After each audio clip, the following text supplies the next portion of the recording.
right?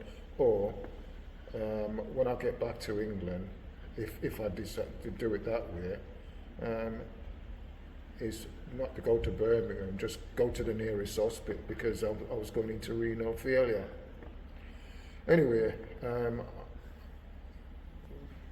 remember going to bed one night in particular, and I was a little bit delirious or something like that, and I remember, it was as if the life was being just sucked out of me. And I remember getting on my hands and on my knees and saying to my wife to pray for me. And as she prayed, I went back into bed, and it was like everything, I was so calm, and everything was so easy.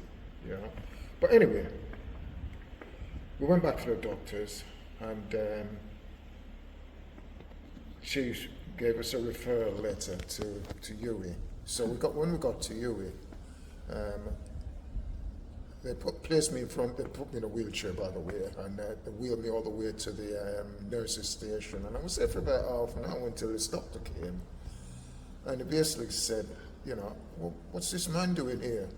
So they found me a bed, and when he looked at the notes, I think he looked a bit surprised, because of what was on the note. Anyway, he kept taking blood tests and all sorts for that particular night. And,